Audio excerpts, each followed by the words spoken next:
So hello everyone, कैसे हैं आप सब। तो जो हमारी क्वांटम की जो लेक्चर सीरीज चल रही थी एडवांस पार्ट पे, जिसमें जो अपडेटेड टॉपिक्स हैं उनको हम कवर कर रहे थे। तो आज उसका लास्ट टॉपिक है जो हम कवर कर लेंगे। उसके बाद हमारी जो क्वांटम मैकेनिक्स है, जो अपडेटेड सिलेबस है, वो पूरा हो जाएगा। तो जो लास्ट टॉपिक आज हमारा है वो है रिलेटिविस्टिक क्वांटम मैकेनिक्स। और मान के चलिए इस टॉपिक से एक क्वेश्चन तो पक्का आएगा, और क्वेश्चन जो आएगा वो थ्योरेटिकल क्वेश्चन होगा। इससे कोई न्यूमेरिकल प्रॉब्लम वगैरह नहीं आएगी एग्जाम में। जो हम इस लेक्चर में जो चीज़ें देखेंगे, जो कंक्लूजन्स, वहीं से आपको एक क्वेश्चन मिल जाएगा। तो अब इसको देखते हैं इस टॉपिक को अच्छे से। तो जैसा कि आपको याद होगा, जब हमने क्वांटम मैकेनिक्स को स्टार्ट किया था तो उस टाइम हमने बताया था कि क्या ऐसी लिमिटेशंस थी क्लासिकल मैकेनिक्स की कि हमें क्वांटम मैकेनिक्स की थ्योरी डेवलप करनी पड़ी थी।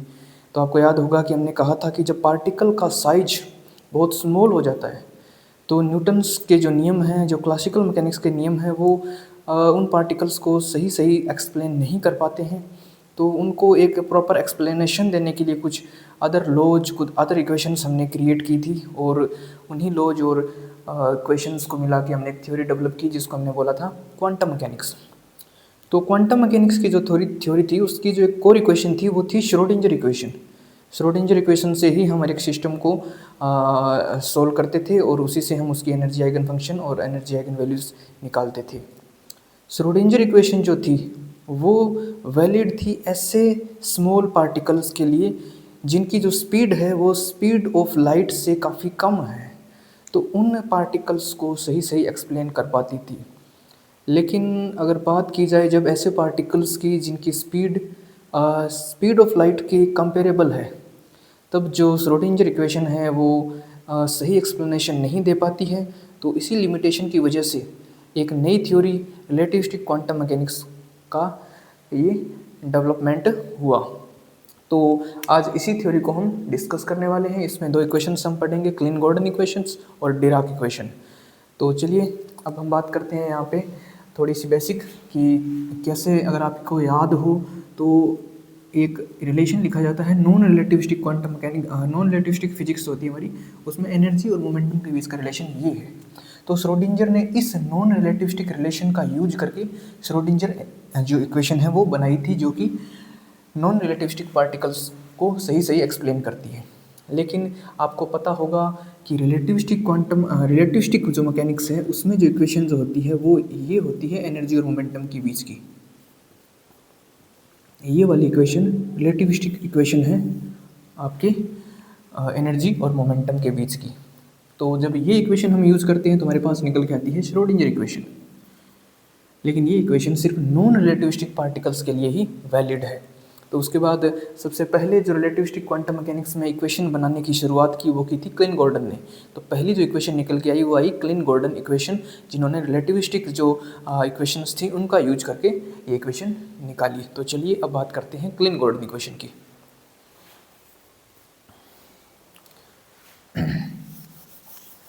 तो क्लीन गॉर्डन इक्वेशन में बहुत ज़्यादा डीप डेरिवेशन हम नहीं करेंगे, एक नॉर्मल सी बेसिक अप्रोच के साथ इसको पढ़ेंगे। क्लीन गॉर्डन इक्वेशन, इसको शॉर्ट में केजी इक्वेशन भी बोलते हैं, केजी इक्वेशन। ये आपके सिलेबस में इस बार प्रॉपर मेंशन की गई है, तो इससे क्वेश्चन आने के चांसेस पूरे हैं। तो चलिए अब देखते हैं इसको कैसे ये इक्वेशन बनी। तो जैसा कि आपको अभी हमने बताया कि इसके लिए जो क्लीन गॉर्डन ने जो कॉन्सेप्ट यूज़ किया वो रिलेटिविस्टिक पार्टिकल्स के लिए जो एनर्जी मोमेंटम रिलेशन है वो यूज़ किया, जो था इस टाइप से। अब अगर याद हो आपको तो श्रोडिंजर इक्वेशन कैसे डेवलप हुई थी। जो non relativistic energy momentum relation था, वहाँ पे एनर्जी और मोमेंटम के कोरस्पॉन्डिंग जो ऑपरेटर थे वो इक्वेशन में पुट कर दिए, और उससे ही निकल के आई थी श्रोडिंजर इक्वेशन। तो क्लीन गॉर्डन ने भी सेम ही काम किया। उन्होंने यहाँ पे जो एनर्जी का आपका ऑपरेटर होता है iota h cut del over del t, और मोमेंटम के कोरस्पॉन्डिंग जो ऑपरेटर होता है माइनस आइटा एच कट और ये डेल वेक्टर। तो इन दोनों ही ऑपरेटर्स को इस इक्वेशन में रखा, और इस इक्वेशन में रखने के बाद जो एक नई इक्वेशन निकल के आई उसी को बोला गया क्लीन गॉर्डन इक्वेशन, जो कुछ इस टाइप से थी।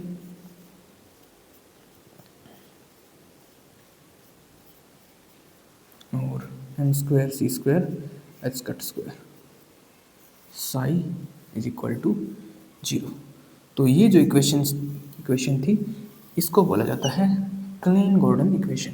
के जी इक्वेशन यही इक्वेशन है। अब यहाँ पे अगर आप देखेंगे तो इस इक्वेशन में आप अगर इस पार्ट को बोल दिया जाए, ये इस वाले पार्ट को हम ये नाम दे देते हैं जिसको बोलते हैं d'Alembertian operator by C square और डेल स्क्वायर और डेल टी स्क्वायर। यानी कि इस पूरे पार्ट को हमने ये एक अलग नाम दे दिया, डी एलम्बर्ट ऑपरेटर बोलते हैं इसको। और जो ये वाला पार्ट है इसको बोल दिया के स्क्वायर, इसको बोल दिया के स्क्वायर, इसको कप्पा बोला जाता है। तो ये जो इक्वेशन है इसको एक और फॉर्म में लिखा जा सकता है जो कि इस टाइप से, बस एक फॉर्म है इसकी अलग जो आपको ध्यान रखनी है, कई बार ये फॉर्म पूछी जा सकती है एग्जाम में। तो इसको साई और जीरो, ये एक दूसरी फॉर्म। तो ये आपकी है क्लीन गॉर्डन इक्वेशन जो कि पहली ट्राई थी कौन से पार्टिकल्स को एक्सप्लेन करने की, ऐसे पार्टिकल्स जो क्वांटम मैकेनिक्स को फॉलो करते हैं और रिलेटिविस्टिक स्पीड से चलते हैं, ऐसे पार्टिकल्स के लिए यही वाली इक्वेशन यूज की गई। तो अब हम कुछ कंक्लूजन्स इस इक्वेशन के देखते हैं, क्या क्या चीज़ें एक्सप्लेन हुई, उसके बाद कुछ इसकी लिमिटेशन चेक करेंगे।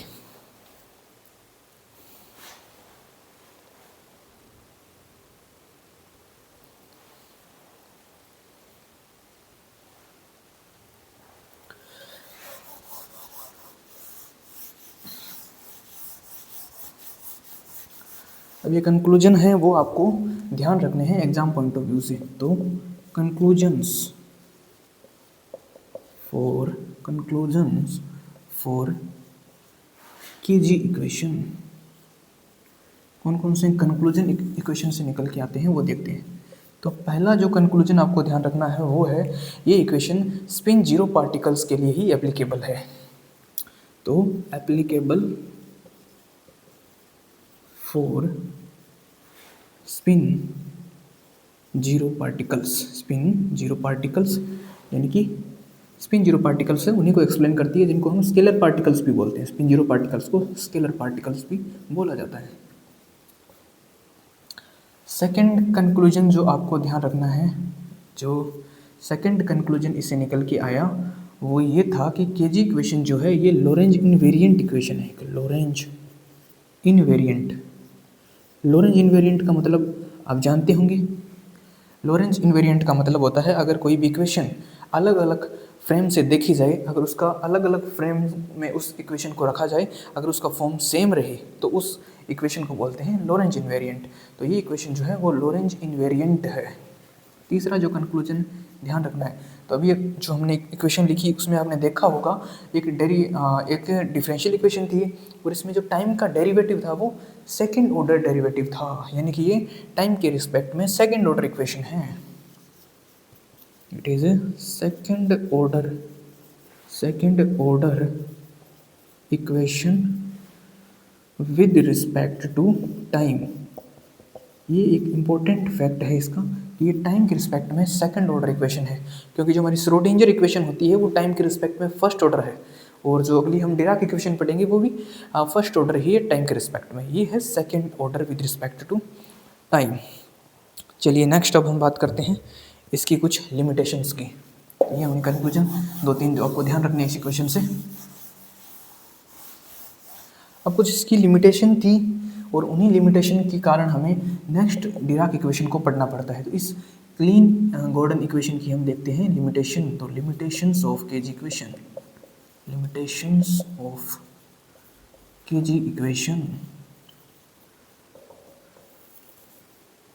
पहली जो है applicable for only spin zero particle, applicable for only spin zero particles, यानी कि स्पिनलेस जो पार्टिकल है उन्हीं पे ये एप्लीकेबल है। तो वो इस स्पिन वाला जो पार्टिकल है उसको हम एक्सप्लेन नहीं कर पाएंगे, ये इसकी एक लिमिटेशन है। दूसरी जो इसकी लिमिटेशन निकल के आई वो लिमिटेशन ये थी कि इसमें नेगेटिव प्रोबेबिलिटी भी अपीयर हुई। नेगेटिव प्रोबेबिलिटी, इसका क्या मतलब है? इसका मतलब ये है कि जब हम क्वांटम मैकेनिक्स में पार्टिकल को फाइंड करने की प्रोबेबिलिटी निकालते हैं किसी रीजन में, तो वो एक पॉजिटिव प्रोबेबिलिटी, एक पॉजिटिव क्वांटिटी है। तो कुछ ना कुछ प्रोबेबिलिटी होती ही है पार्टिकल के पाए जाने की, या मिनिमम से मिनिमम जीरो हो सकती है। नेगेटिव प्रोबेबिलिटी का कोई कॉन्सेप्ट नहीं होता, लेकिन इसमें ये देखा गया कहीं ना कहीं नेगेटिव प्रोबेबिलिटी भी मेरी जो इसकी एक कमी थी, लिमिटेशन थी। तो इन दो लिमिटेशंस के कारण हमें नेक्स्ट जो डिराक इक्वेशन है वो पढ़नी पड़ेगी।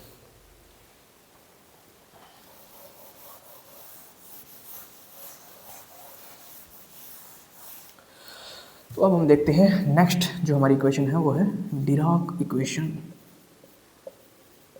दो लिमिटेशंस उनको ख़त्म करने के लिए डिराक ने ट्राई किया। जो डिराक ने अपनी इक्वेशन लिखी वो कुछ इस टाइप से थी। डायरेक्ट इसकी इक्वेशन देखते हैं उन्होंने क्या दी। तो जो डिराक इक्वेशन थी वो कुछ इस टाइप से थी। सबसे पहले तो आपने जो क्लेन गॉर्डन इक्वेशन लिखी वो टाइम के रिस्पेक्ट में फर्स्ट ऑर्डर डेरिवेटिव थी, और sorry second order derivative equation थी क्लेन गॉर्डन इक्वेशन। लेकिन जो डिराक इक्वेशन होगी ये सेकंड ऑर्डर डिफरेंशियल इक्वेशन होगी विद रिस्पेक्ट टू टाइम। ये एक इनमें बहुत बेसिक डिफरेंस है जो आपको याद रखना है। तो यहाँ से जो डिराक इक्वेशन थी वो कुछ इस टाइप से लिखी गई। यहाँ से आप देख पा रहे हो फर्स्ट ऑर्डर टाइम डेरिवेटिव और is equal to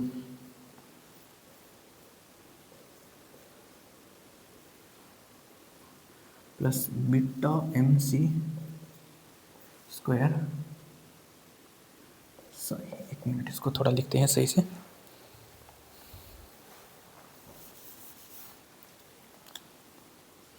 alpha dot P vector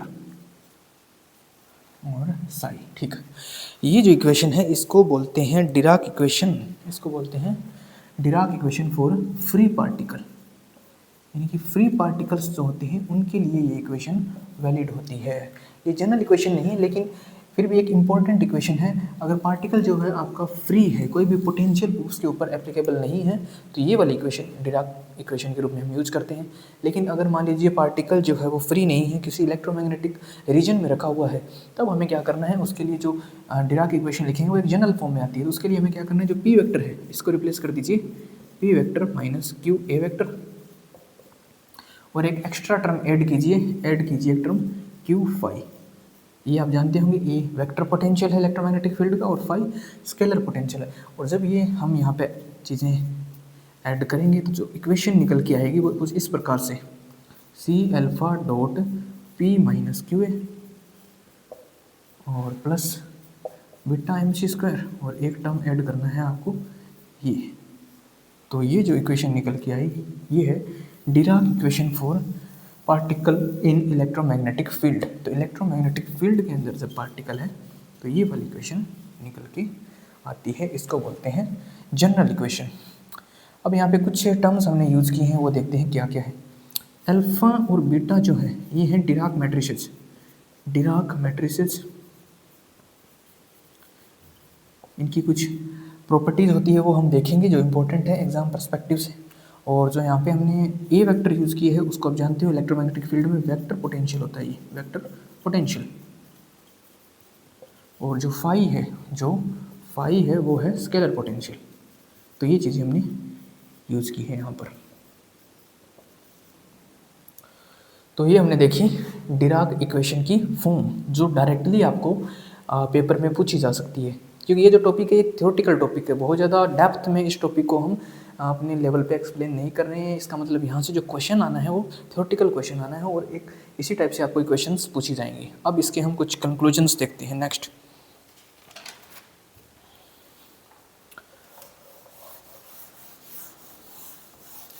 तो पहले हम देखते हैं जो डिराक मैट्रिसेस हमने यूज़ की है अल्फा और बीटा, इनकी प्रॉपर्टीज़ से भी कुछ क्वेश्चन पूछे जा सकते हैं। अब हम उन पर बात करते हैं।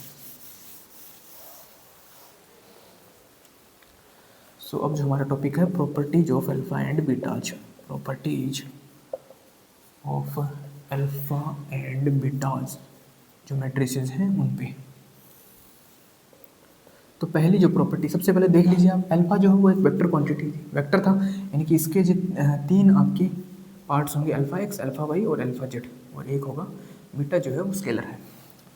तो इनकी जो अगर आप देखेंगे मैट्रिक फॉर्म कैसे लिखी जाती है, तो अल्फा एक्स को कुछ इस टाइप से लिखा जाता है 0 सिग्मा एक्स 0। अल्फा वाई को कुछ ऐसे लिखेंगे 0 सिग्मा वाई 0।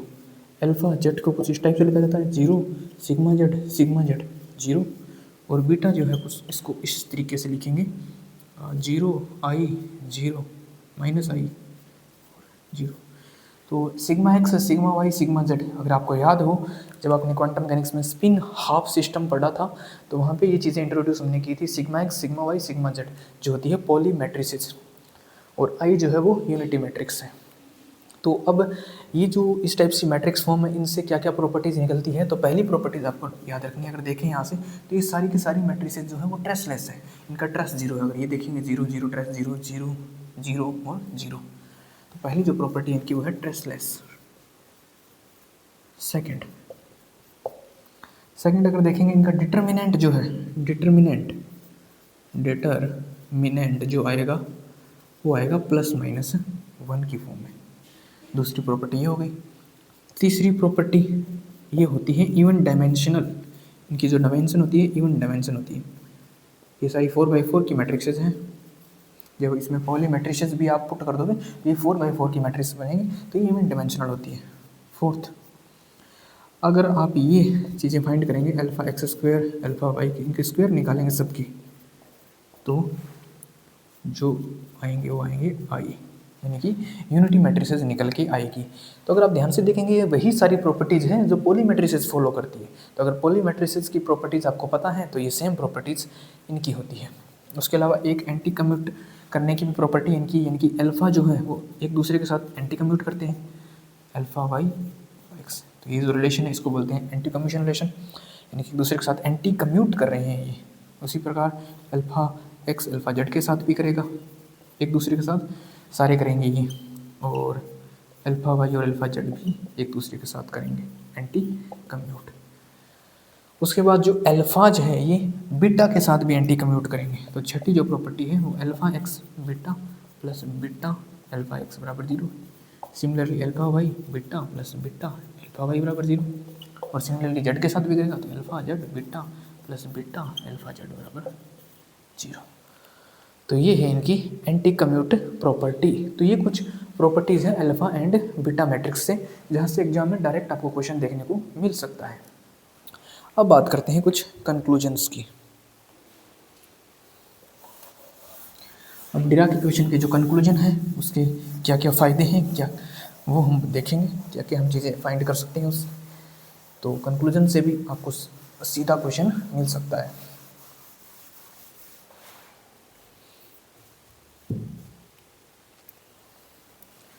तो कंक्लूजन फॉर डिराक इक्वेशन,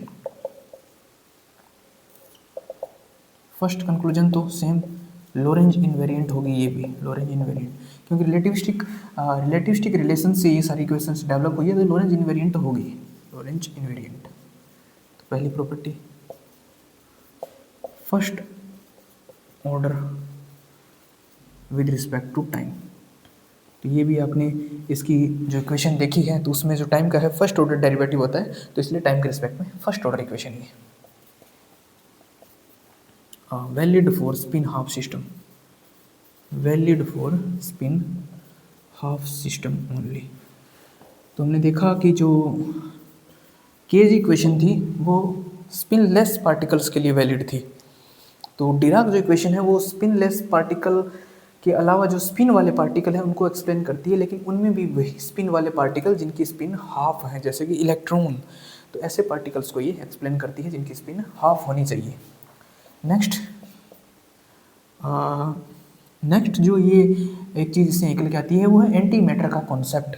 तो ये इक्वेशन बताती है, अगर इस इक्वेशन को हम प्रॉपर डीप अगर इसके डेरिवेशंस में जाएं, सॉल्यूशन में जाएं, तो हम देखेंगे कि इसके द्वारा कुछ नेगेटिव एनर्जी स्टेट्स भी निकल के आती हैं, यानी कि पार्टिकल्स के लिए कुछ नेगेटिव एनर्जी स्टेट्स आती हैं, जो ये बताता है कि जो पार्टिकल्स होते हैं उनके एंटी पार्टिकल्स भी एग्जिस्ट करते हैं। जैसे इलेक्ट्रॉन के लिए पॉजिट्रॉन का एग्जिस्टेंस, जिसको बाद में एक्सपेरिमेंटली भी कार्ल एंडरसन द्वारा वेरीफाई कर दिया गया था। तो ये भी आप ध्यान रखेंगे, एग्जिस्टेंस ऑफ एंटी मैटर का एग्जिस्टेंस ये प्रूव करती है। जैसे कि इलेक्ट्रॉन के लिए जो एंटी पार्टिकल है वो है पॉजिट्रॉन। तो ये इसकी हो गए सारे कंक्लूजन। इसके अलावा ये प्रोबेबिलिटी वाली जो एक कमी थी केज इक्वेशन की वो भी दूर होती है। प्रॉपर पॉजिटिव प्रोबेबिलिटी हमें इसमें मिलती है, प्रॉपर पॉजिटिव प्रोबेबिलिटी। तो ये हो गई हमारी इसके कंक्लूजन्स, तो आपको डायरेक्टली ध्यान होने चाहिए जिससे क्वेश्चन पूछा जा सकता है। तो ये हो गई हमारी रिलेटिविस्टिक क्वांटम मैकेनिक्स की दोनों इक्वेशंस। यहाँ से आप मान के चलिए एक क्वेश्चन आएगा, और जितना आज हमने पढ़ा है इन्हीं फैक्ट्स में से आपको डायरेक्ट क्वेश्चन देखने को मिलेगा। अब एक चीज़ आप देख लेना लास्ट में, जो हमारी इक्वेशन है और इधर हम लिख रहे हैं order of derivative with respect to time. ये चीज़ आपको थोड़ी ध्यान रखनी है। इसका मतलब ये है जो इक्वेशन आई है वो टाइम के रिस्पेक्ट में कौन से ऑर्डर की इक्वेशन है, यानी कि कौन सी जो डिफरेंशियल इक्वेशन है वो टाइम के साथ कौन से ऑर्डर में रखी जाएगी। जैसे श्रोडिंगर इक्वेशन, फिर हमने पढ़ी केजी इक्वेशन, और लास्ट हमने पढ़ी डिराक इक्वेशन। तो हमने बात की कि श्रोडिंगर इक्वेशन, उसमें आइटा इसका डेल साई और डेल टी का टर्म आता है। इसका मतलब ये फर्स्ट ऑर्डर डिफरेंशियल इक्वेशन होती है टाइम के रिस्पेक्ट में। केजी इक्वेशन में हमने देखा था कि सेकंड ऑर्डर ये इक्वेशन है टाइम के रिस्पेक्ट में। और डिराक इक्वेशन में देखिए उसमें आइटा इसका डेल साई और डेल टी का टर्म आता है। इसका मतलब ये भी फर्स्ट ऑर्डर डेरिवेटिव है टाइम के रिस्पेक्ट में। तो ये जो है रिलेटिविस्टिक क्वांटम मैकेनिक्स का पार्ट हमारा कंप्लीट होता है। तो इस टाइप से हमने जो अपडेटेड सिलेबस था क्वांटम मैकेनिक्स का वो कंप्लीट कर लिया है। तो नेक्स्ट आप ज़रूर बताएं कि हम कौन सा सब्जेक्ट स्टार्ट करें जिसका अपडेटेड सिलेबस हम यहाँ पे करवाएंगे। तो थैंक यू।